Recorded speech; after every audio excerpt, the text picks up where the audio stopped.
ومولانا محمد وعلى آل سيدنا ومولانا محمد وبارك وسلم وصل عليه. باب قول الله ونضع الموازين القسط ليوم القيامة وأن أعمال بني آدم وقولهم يوزن. وقال مجاهد القسطاس العدل بالرومية. ويقال القسط مصدر المقسط وهو العادل، وأما القاسط فهو الجائر. بالسند المتصل منا إلى الإمام الهمام الحافظ الحجة أمير المؤمنين في الحديث أبي عبد الله محمد بن إسماعيل البخاري رحمه الله تعالى قال: حدثنا أحمد بن إشكاب قال حدثنا محمد بن فضيل عن عمارة بن القعقاع عن أبي زرعة عن أبي هريرة رضي الله تعالى عنه وعنهم قال: قال النبي صلى الله تعالى عليه وسلم: كلمتان حبيبتان إلى الرحمن خفيفتان على اللسان ثقيلتان في الميزان. سبحان الله وبحمده سبحان الله العظيم.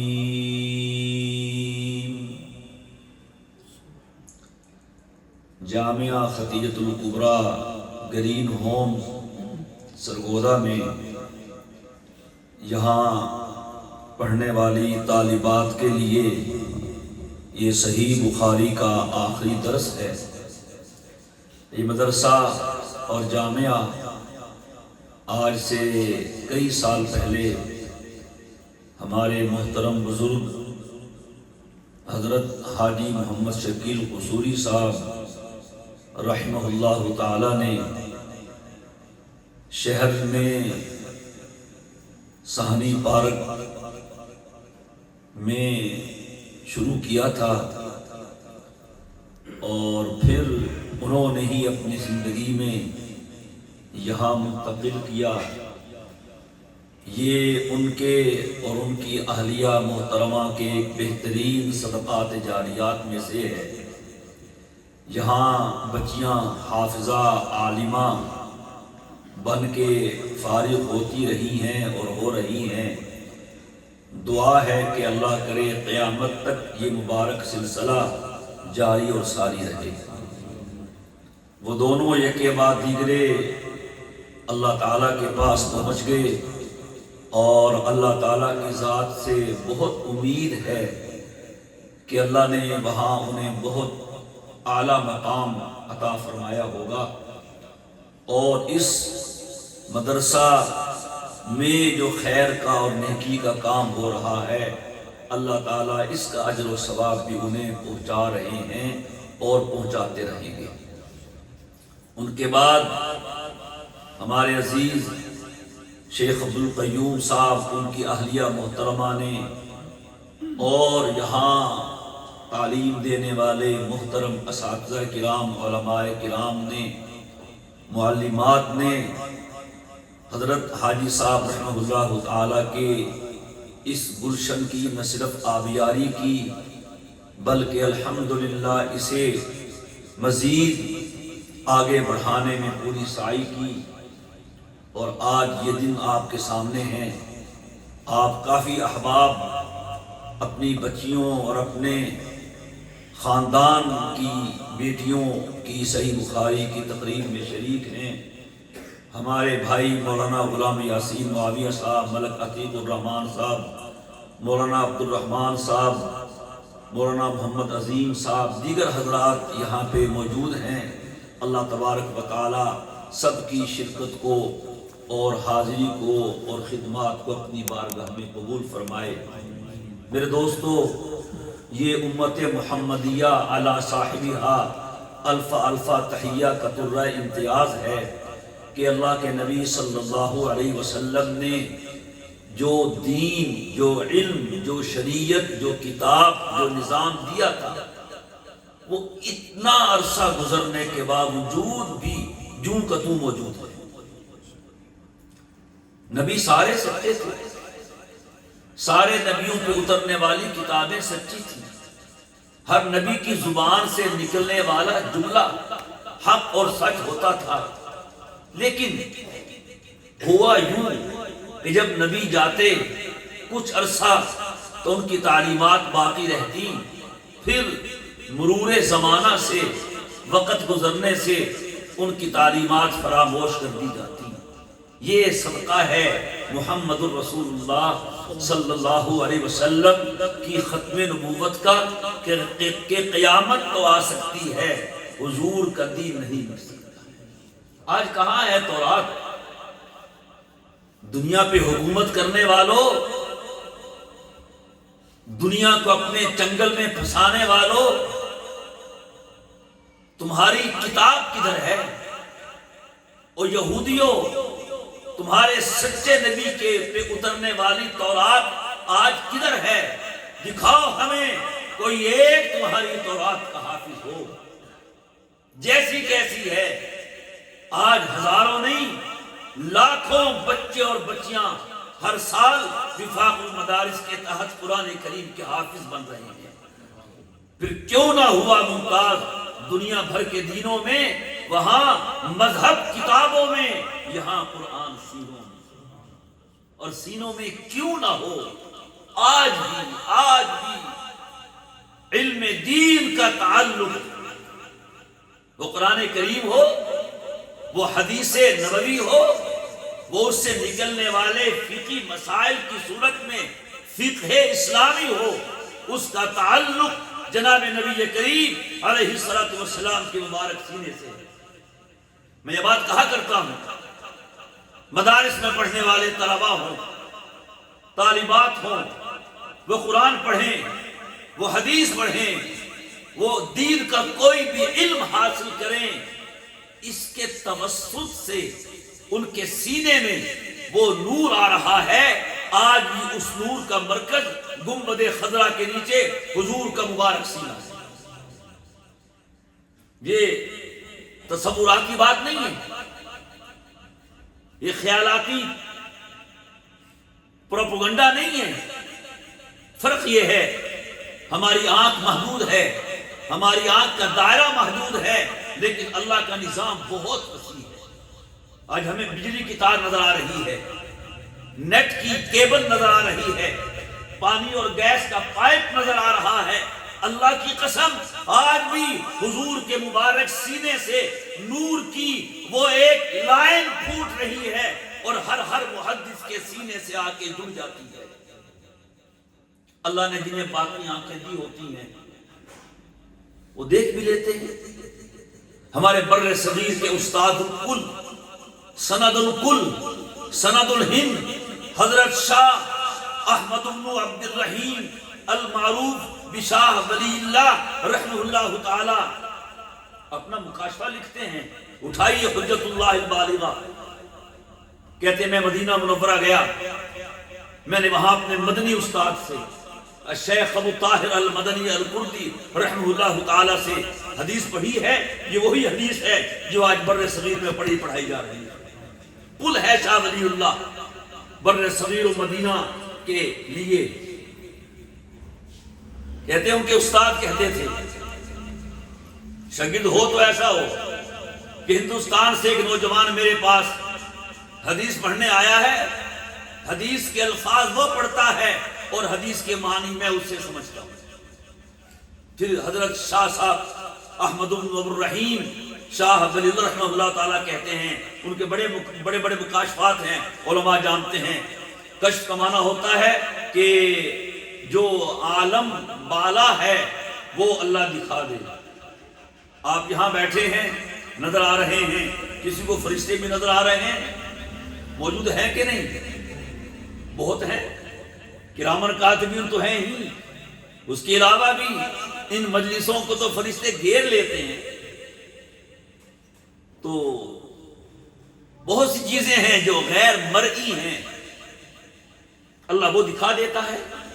تو شاہ ولی اللہ کہتے ہیں میں نے مدینہ منورہ میں عالم کش میں سرکار دو جہاں حضرت محمد مصطفیٰ احمد مجتبیٰ سرور کونین سرکار دو عالم خاتم النبیین امام المتقین امام المعصومین خاتم الرسل والنبیین حضرت محمد مصطفیٰ احمد مجتبیٰ صلی اللہ تعالی علیہ وسلم کو بیٹھے ہوئے دیکھا سامنے، اور حضور کے مبارک سینے سے نور کو پھوٹتے ہوئے اور نور کو نکلتے ہوئے دیکھا، اور پھر میں نے دیکھا کہ حضور کے مبارک سینے سے نکلنے والا وہ نور ایک بڑی موٹی رسی کی شکل اختیار کر لیتا ہے جسے ہم تار اور کیبل کہتے ہیں۔ پھر نور کی وہ تار، وہ رسی پوری دنیا میں پھیل جاتی ہے، مشرق میں بھی، مغرب میں بھی، شمال میں بھی، جنوب میں بھی، عرب میں بھی، عجم میں بھی، اور دنیا کے جس خطے میں کوئی استاذ حدیث بیٹھ کے حدیث پڑھا رہا ہوتا ہے، نور کی اس رسی سے ایک نور کا دھاگا نکلتا ہے اور اس کے سینے سے جڑ جاتا ہے۔ کیفی نے کہا تھا حاتم کا ذکر کیا، وہ زمانہ گزر گیا، جاری ہے آج تک بھی ثقافت حضور کی۔ تو یہ وہ علم ہے جو الحمدللہ ان مدارس نے باقی رکھا ہوا ہے، اور انشاءاللہ تعالی صبح قیامت تک باقی رہے گا۔ سائنسی علوم بدلتے رہتے ہیں، نت نئی تحقیقات آتی رہتی ہیں، بہت ترقی کی ہے سائنس نے، ہم مانتے ہیں، میڈیکل سائنس نے بہت ترقی کی ہے، سائنس نے بہت ترقی کی ہے، انسان کہاں سے کہاں پہنچا دیا ہے، لیکن جہاں تک تعلق ہے روحانیت کا اور علم وحی کا، اس کا پہلا حرف ہی کائنات کے لیے آخری حرف ہے، اس سے آگے کوئی علم نہیں ہے۔ لہذا جن بچیوں نے حدیث کا علم حاصل کیا ہے، قرآن کا علم حاصل کیا ہے، وہ کسی بھی حوالے سے احساس کمتری کا شکار نہ ہو، ہاں اپنے اوپر عائد ہونے والی ذمہ داریوں کا احساس کرے۔ عزیز بیٹیوں، طالبات، فاضلات، یہ علم پڑھ کے آپ کی نسبت ہو گئی ہے بناتے طاہرات کے ساتھ، ازواج مطہرات کے ساتھ۔ اب آپ کی فیورٹ، آپ کے لیے آئیڈیل اور کوئی نہیں ہونا چاہیے سوائے عائشہ و فاطمہ کے، سوائے حفصہ و سودا کے۔ ان کی پاکیزہ زندگی آپ کے لیے اسوہ حسنہ ہونی چاہیے۔ ایک ایک چیز قابل تقلید ہے۔ نبی کریم علیہ السلام کی بیٹیوں میں سے سیدہ فاطمہ رضی اللہ تعالی عنہا، ان کی سیرت کو اپنائیں۔ آپ کی ازواج میں سے حضرت خدیجہ کبریٰ ہوں یا جناب عائشہ صدیقہ ہوں، ان کی سیرت کو اپنائیں۔ حضرت فاطمہ حضور کی لاڈلی بیٹی تھی۔ میں کہتا ہوں کوئی باپ اپنی بیٹی کو کتنی عزت دے سکتا ہے، نہیں دے سکے گا وہ عزت جو حضور نے حضرت فاطمہ کو دی۔ حضرت فاطمہ ملنے آتی، آقا کھڑے ہو کے استقبال کرتے۔ ہے کوئی ایسا بات؟ کہیں سفر پہ جانا ہوتا، سب سے آخر میں فاطمہ کو ملتے، اور واپسی پہ سب سے پہلے فاطمہ کے گھر آتے تاکہ بیٹی سے جدائی کا عرصہ کم سے کم ہو۔ مکے میں، مدینے میں غلام آئے ہیں، یوں سمجھیے نوکر اور نوکرانیاں آئی ہیں، حضور نے تقسیم کر دی۔ فاطمہ رضی اللہ تعالی عنہا خاتون جنت نہیں تھی، خواتین جنت کی سردار تھی۔ باپ کو بیٹی یاد نہیں رہی، اور بیٹی خود ہاتھ سے آٹے کی چکی پیس پیس کے ہاتھ پہ نشان بن گئے تھے۔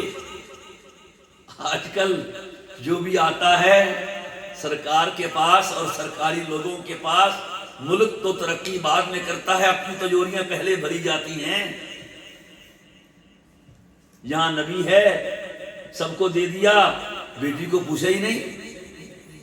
پتا چلا بیٹی کو میرے پاپا کے پاس، میرے ابا کے پاس خادم اور غلام آئے ہوئے ہیں، تقسیم کر رہے ہیں، میں بھی جا کے ایک لے آؤں، گھر میں کام کرے گا، ہمیں آسانی ہو جائے گی۔ پہنچی ہیں اپنے ابا حضور کے گھر، اتفاق سے حضور تشریف فرما نہیں تھے، حضرت عائشہ رضی اللہ عنہا موجود تھیں۔ پیغام دے کے آ گئی کہ جب میرے ابا حضور آئے، کہنا فاطمہ آئی تھی اور خادم مانگتی تھی، ایک ہمیں بھی دے دیجئے۔ اللہ اکبر، کیا گھرانہ تھا خدا کی قسم۔ اے دل و خدا جانے خود کتنے حسین ہوں گے جب ان کے تصور کی تصویر بھی یکتا ہے۔ آج ہم ان کے تذکرے کرتے ہیں، آنکھیں نم ہو جاتی ہیں، دل محبت سے لبریز ہو جاتا ہے، تو اس منظر کا کیا حال ہوگا جہاں یہ واقعات فزیکل پیش آتے رہے ہوں گے۔ حضور تشریف لائے، سیدہ عائشہ صلاۃ اللہ وسلامہ علیہا رضی اللہ تعالی عنہا نے پیغام دیا بیٹی کا کہ حضرت فاطمہ آئی تھی، وہ غلام کا کہتی تھی۔ اللہ اکبر، حضور انہی قدموں سے فاطمہ کے گھر چلے گئے۔ کیا غلام لے کے گئے؟ غلاموں کی جوڑی لے کر گئے؟ کیا لے کے گئے؟ کہا فاطمہ تم میرے گھر آئی تھی، تم غلام مانگتی تھی، کام میں معاملت کے لیے چھوڑو، میں تمہیں ایک تسبیح دیتا ہوں، تم وہ پڑھ لیا کرو، خیر لک من خادم، تمہارا لیے نوکر سے خادم سے بہتر ہو جائے گا۔ جب تم نماز پڑھو اور رات کو سونے لگو تو 33 مرتبہ سبحان اللہ، 33 مرتبہ الحمدللہ، 34 مرتبہ اللہ اکبر پڑھ لیا کرو، یہ تمہارا لیے خادم سے بہتر ہوگا۔ دنیا کو غلام دیے جا رہے ہیں اور اپنی لاڈلی بیٹی کو سبحان اللہ الحمدللہ اللہ اکبر کی تسبیحیں بتائی جا رہی ہیں۔ اس نے بھی ضد نہیں کی، نہیں ابا مجھے تو خادم لینا ہے۔ ارے وہ مصطفیٰ کے گھر کی بیٹی تھی، یہی وہ تسبیح ہے، فاطمہ ہے۔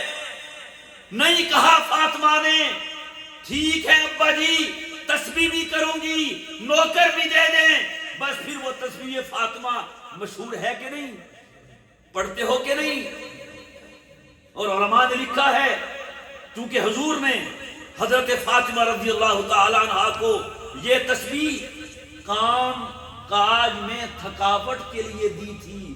جو آدمی کام کرتا رہتا ہو وہ یہ تسبیح کرے، اللہ اس کی جسمانی تھکاوٹ دور کر دے گا۔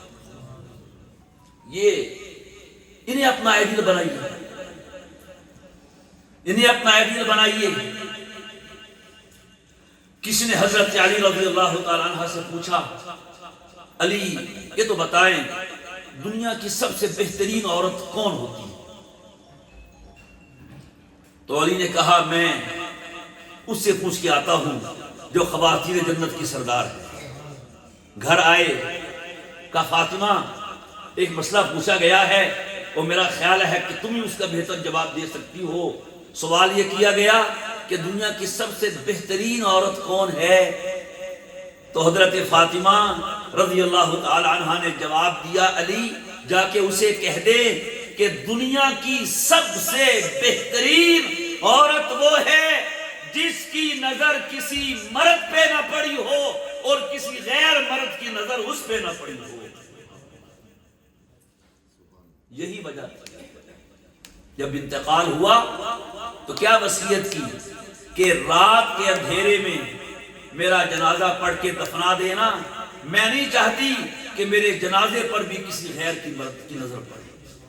تو یہ آپ کے لیے آئیڈیل ہونی چاہیے۔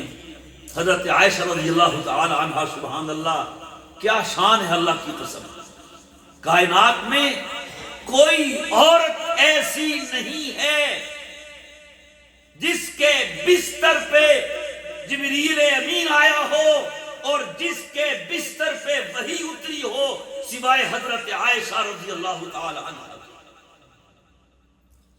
9 سال کی عمر میں حضور کی زندگی میں آئی ہیں اور حضور کی وفات کے بعد 50 سال تک زندہ رہی ہیں اور 50 سال تک امت کی خواتین کو، مردوں کو بھی حضور کے علم سے آراستہ کرتی رہی ہیں۔ اور تو اور عمر فاروق رضی اللہ تعالیٰ عنہ، جن کا ثانی تاریخ اسلامی میں کیا تاریخ انسانیت میں نہیں ہے، جن کے پاؤں کی ٹھوکر سے قیصر و کسریٰ کانپتے تھے، جن کے پاؤں کی ٹھوکر سے مدینے میں آیا ہوا زلزلہ رک جاتا تھا، جن کے رکے سے نیل پانی سے بھر جاتا تھا، جن کی آواز سینکڑوں میل دور پہنچ کے حضرت ساریہ کی رہنمائی کرتی تھی۔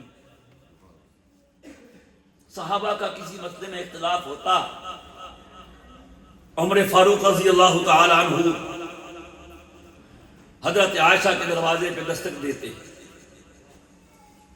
کہتے عائشہ اس مسئلے میں 2 رائے ہیں اصحاب رسول اللہ صلی اللہ علیہ وسلم کی، آپ بتائیں آپ کی رائے کیا ہے؟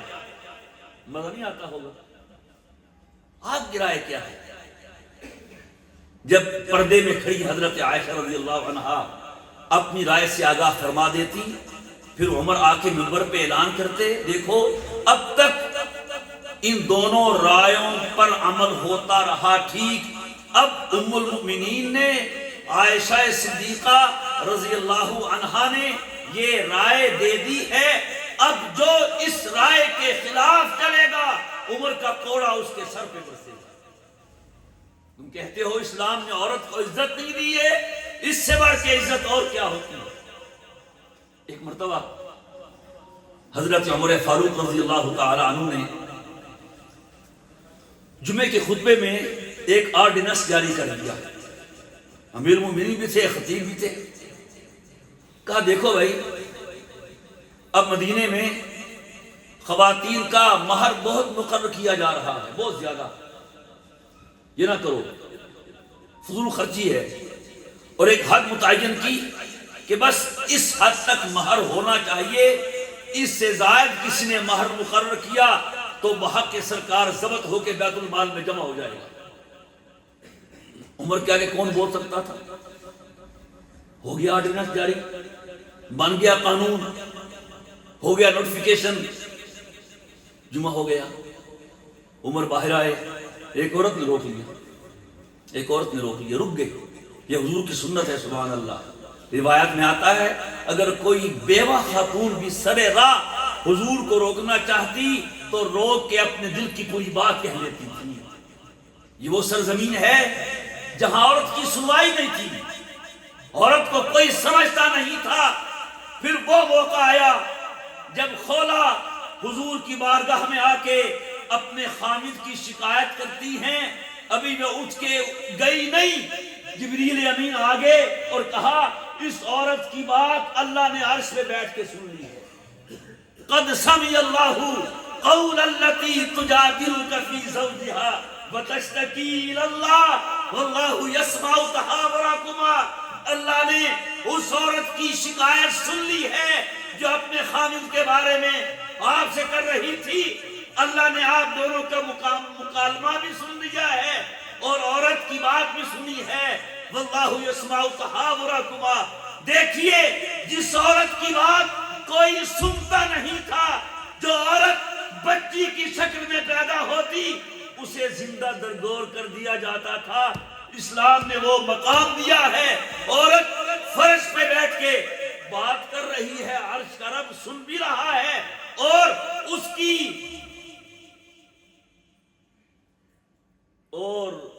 اس پہ عمل درآمد کے لیے فوراً جبریل امین کو بھیج بھی دیتا ہے۔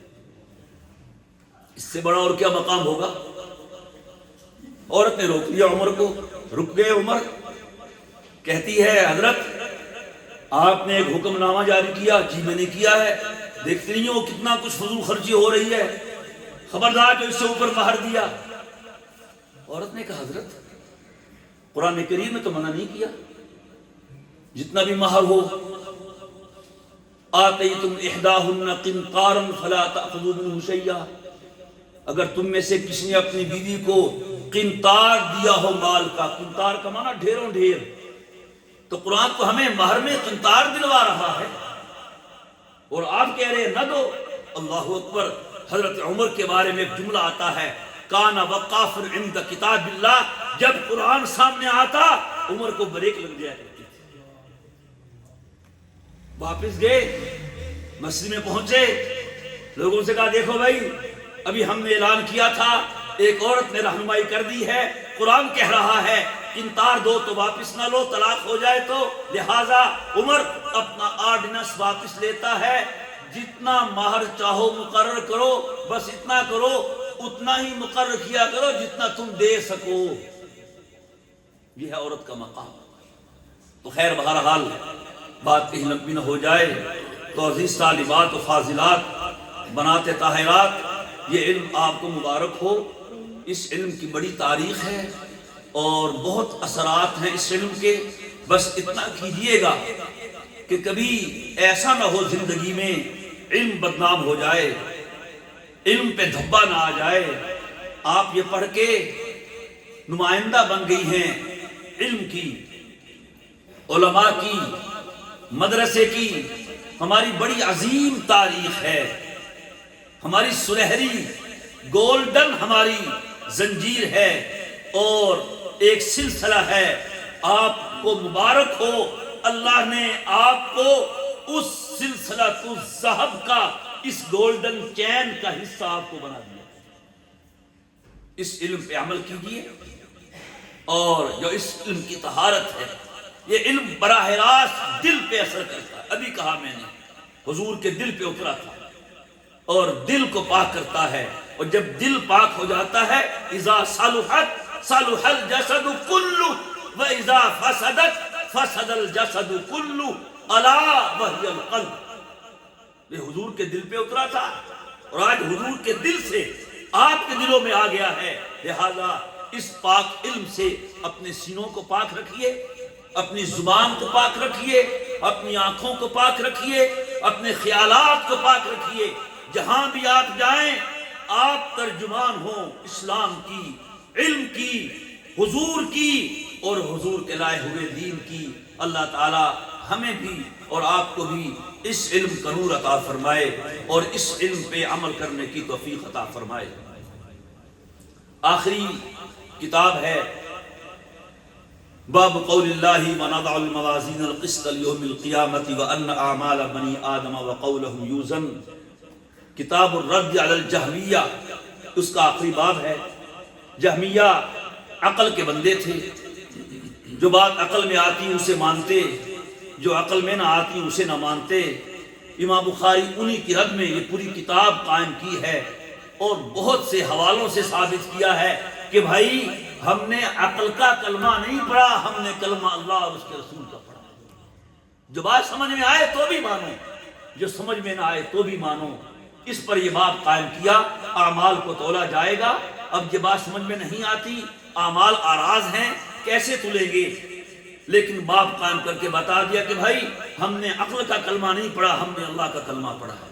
کتنے ایسے کام ہیں جو ہماری عقل میں نہیں آتے اور ہو رہے ہیں۔ عقل سے سمجھانا چاہو، اپنے آپ کو سمجھا دو۔ اس نے ایک ذرہ خاک کو اور ایک قطرہ ناپاک کو اتنا حسین و جمیل انسان بنا دیا ہے، تو کیا اس کے لیے جوہر اور عرض کا فرق ہے؟ لہذا خیال کرنا، تم جو روزانہ تولتے رہتے ہو نا، بولتے بھی رہتے ہو، تولتے بھی رہتے ہو، اس نے تمہارے بولوں کو بھی تولنا ہے اور تمہارے تولوں کو بھی تولنا ہے۔ وَنَضَعُ الْمَوَازِينَ الْقِسْطَ لِيَوْمِ الْقِيَامَةِ وَأَنَّ أَعْمَالَ بَنِي آدَمَ وَقَوْلَهُمْ يُوزَنُ۔ ہم نے قیامت کا دن قائم کرنا ہے، اور قیامت کو یاد رکھو، موت کو یاد رکھو، کفا بالموت واعظا، سب سے بڑا واعظ موت ہے۔ اور قیامت کیا ہے؟ من مات فقد قامت قیامتہ، جو مر گیا اس کی تو قیامت آ گئی۔ قیامت میں وزن عمل ہوگا، اللہ جس کو بچانا چاہے وہ بچے گا، وگرنہ تو وزن عمل ہو کے رہے گا۔ لیکن کچھ ایسے لوگ ہوں گے، تسی گل کرو سے بات کر لو گے، تسی میں کر لو سی کر لو گے بات۔ کچھ ایسے لوگ ہوں گے جن کا وزن نہیں ہوگا۔ حدیث پاک میں آتا ہے 70,000 ایسے ہوں گے جو بغیر حساب کتاب کی جنت میں جائیں گے، اور 70,000 میں سے ایک ایک کے ساتھ 70 اور ہوں گے۔ اور پھر ثلاث حسیات من حسیات الرحمن، اللہ تعالی اپنے 3 چلو بھر کے اٹھا کے جنت میں بھیج دے گا۔ لا حساب لہم ولا کتاب، ان کا کوئی حساب و کتاب نہیں ہوگا۔ انبیاء کرام کا وزن نہیں ہوگا۔ وہ لوگ جن کے نامہ اعمال میں نیکیاں ہی نیکیاں ہوں گی، ان کا بھی وزن نہیں ہوگا۔ جن کے اعمال الذین عملوا صالحا وآخر سیئا، خلطوا عملا صالحا وآخر سیئا، کچھ برائیاں کچھ نیکیاں، ان کا وزن عمل ہوگا۔ اور جن کے ہاں صرف برائیاں ہی برائیاں ہوں گی، کفار، ان کا عمل کا وزن نہیں ہوگا، ان کا ایمان کا وزن۔ یاد رکھیے یہ وزن عمل 2 مرتبہ ہونا ہے۔ ایک مرتبہ مومن و کافر کا، وَامْتَازُوا الْيَوْمَ أَيُّهَا الْمُجْرِمُونَ، صرف یہ دیکھنے کے لیے یہ مومن ہے یا کافر ہے۔ وہ جو حدیث میں آتا ہے کہ عمل وزن ہو رہا ہوگا، ایک کاغذ کا پرزہ اڑتا ہوا آئے گا، اس کے نامہ اعمال میں ڈالا جائے گا، اس کا پلڑا بھاری ہوگا۔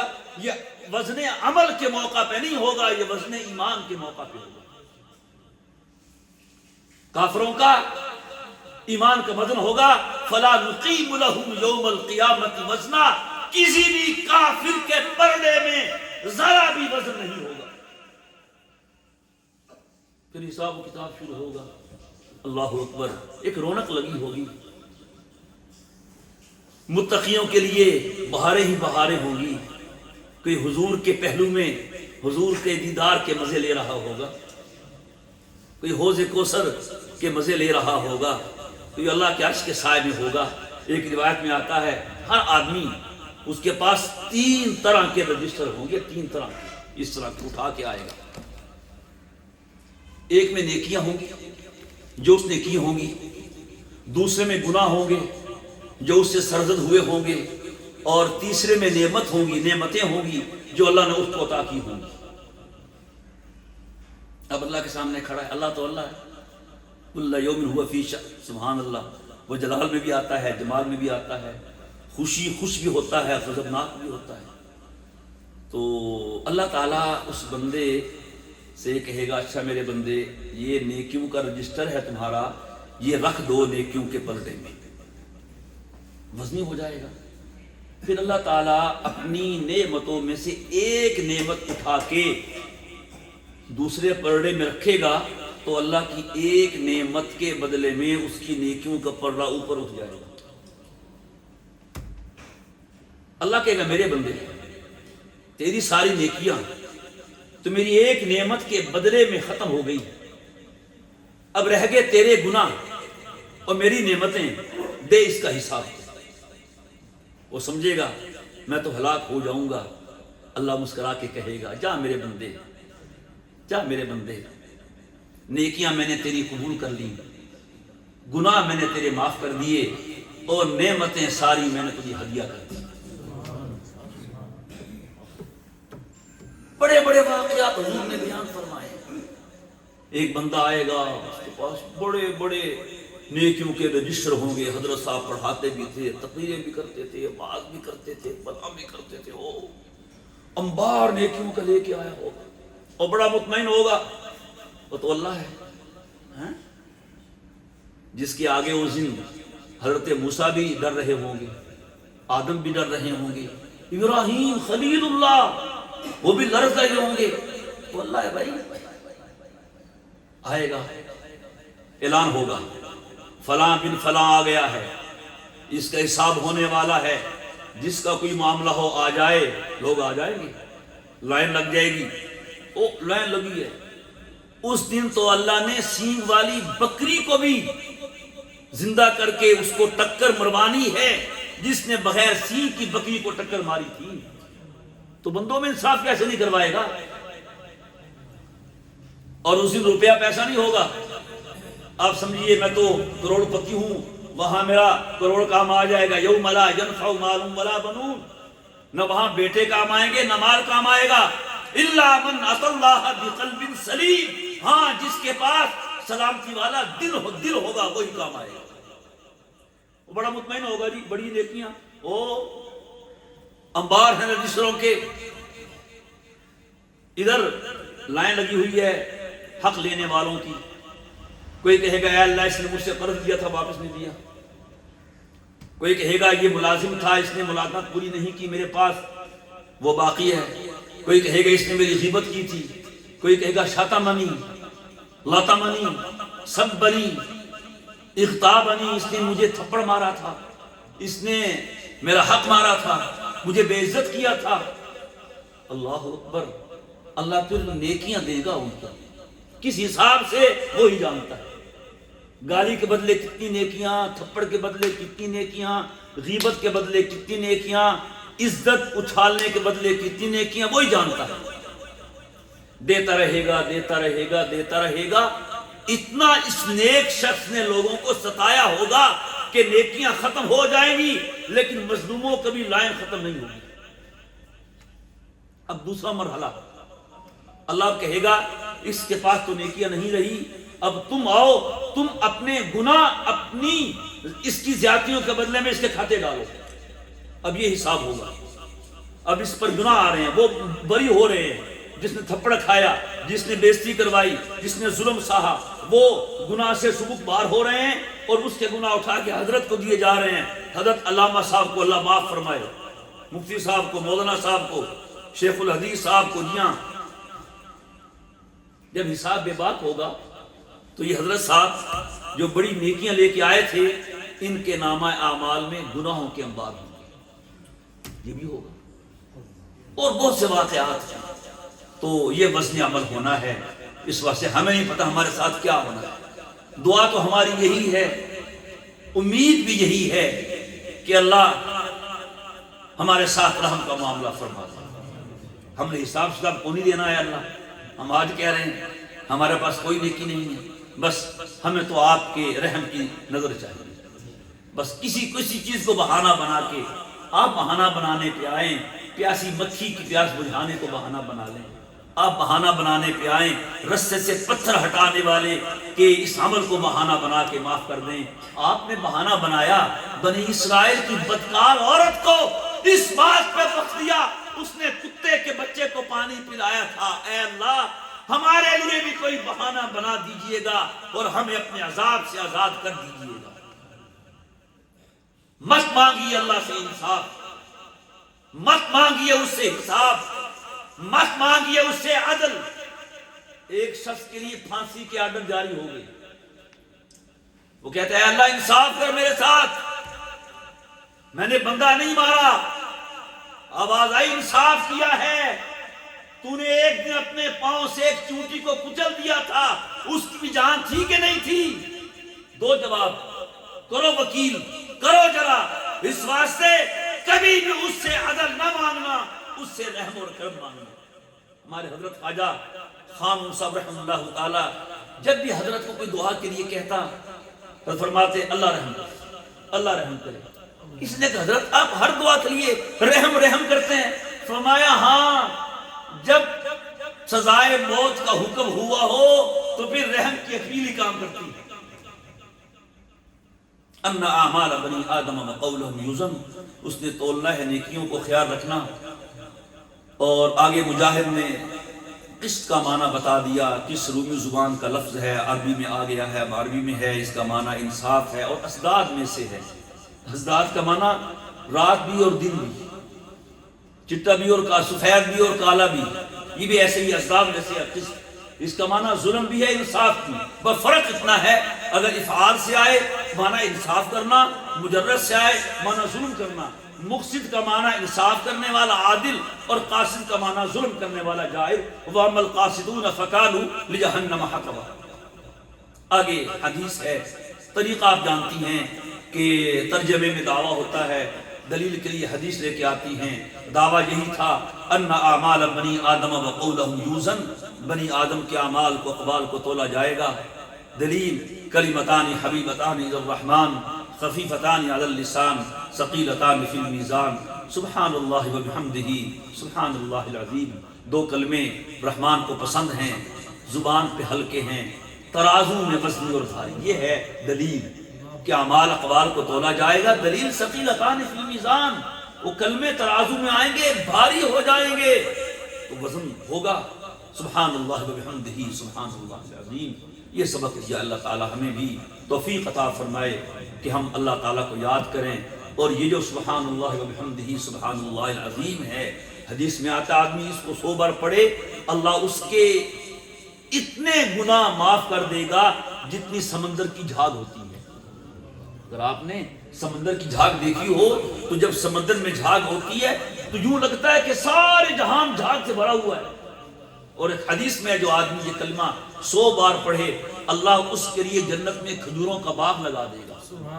کھجوروں کا باغ لگانا آسان ہے، اس کا پھل آنا آسان ہے، اس سے گناہ معاف ہو جائیں گے۔ اور چلتے چلتے امام بخاری نے یہ سبق بھی دینا چاہا ہے کہ دیکھو بیٹیوں، مسلمانوں، میں نے اپنی کتاب کو اللہ کے نام پہ ختم کیا ہے نا، سبحان اللہ وبحمدہ سبحان اللہ العظیم۔